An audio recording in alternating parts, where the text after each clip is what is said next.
50 वर्ष पहले आज ही के दिन 25 जून 1975 को भारत में इमरजेंसी यानी आपातकाल की घोषणा हुई थी। उस वक्त तत्कालीन प्रधानमंत्री इंदिरा गांधी ने आंतरिक अशांति और विदेशी ताकतों की साजिश का हवाला देते हुए भारत के संविधान को एक कागज का छोटा सा टुकड़ा बनाकर रख दिया था। ये वो दौर था जब सरकार की आलोचना करने के लिए 1,20,000 विपक्षी नेताओं, राजनीतिक कार्यकर्ताओं, लेखकों, पत्रकारों के लिए 1,20,000 लोग गिरफ्तार हुए थे। सोचकर देखिए, आज अगर कोई सरकार 1.25 लाख लोगों को गिरफ्तार करके जेल में डाल दे, क्या यह संभव है? और अगर हो तो आप क्या कहेंगे? 1,20,000 लोग गिरफ्तार हुए थे। इन आंकड़ों को आप भूलिएगा नहीं। संजय गांधी के निर्देश पर अकेले इस दिल्ली शहर में 1.5 लाख झुग्गी बस्तियों पर बुलडोजर चलाया गया था। आजकल बुलडोजर को लेकर बड़े विवाद होते हैं कि बुलडोजर चला दिया, यह अन्याय है। उस समय 1.5 लाख मकानों पर बुलडोजर चला था और आप सोचिए उस समय के हालात क्या रहे होंगे। पुलिस की गिरफ्तारी में 6 लोगों की मौत हो गई थी और 1,10,00,000 लोगों की जबरदस्ती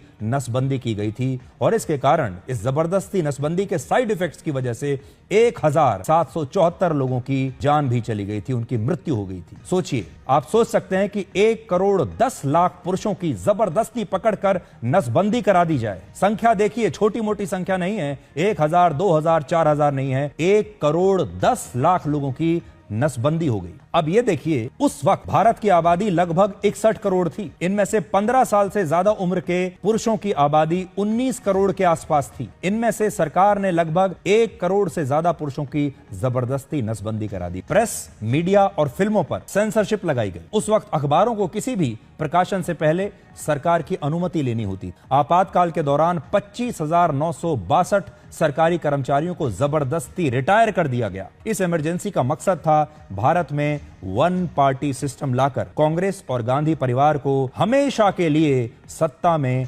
स्थायी बना देना। अब आप इंदिरा गांधी का वो भाषण सुनिए जो इमरजेंसी लागू करते समय ऑल इंडिया रेडियो पर उन्होंने कहा था। और इंदिरा गांधी ने तब कहा था कि वो ये इमरजेंसी देश की अखंडता को कायम रखने के लिए लगा रही हैं और इससे देश के लोगों की भलाई होगी। हमारे देश में आजकल के जो लोग हैं, इनमें से ज्यादातर तो ऐसे हैं जो उस समय 1975 में पैदा भी नहीं हुए होंगे। कुछ ऐसे होंगे जो 1975 में बिल्कुल छोटे बच्चे रहे होंगे, जो आज उस घटना को शायद याद भी नहीं कर पाते। जो लोग पैदा ही नहीं हुए थे, वो इस घटना से रिलेट नहीं कर पाते। वो समझ नहीं पाते कि ये घटना भारत के इतिहास के लिए कैसे एक काला अध्याय थी। इसलिए ऐसे तमाम लोग जिन्हें उस युग के बारे में, उस समय के बारे में ज्यादा याद नहीं है, जो इस घटना से अपने आप को जोड़कर नहीं देख पाते, इसलिए हम आज चाहेंगे कि देश का हर व्यक्ति, देश का हर नागरिक, आजकल के जो बच्चे हैं, वो भी इस इतिहास के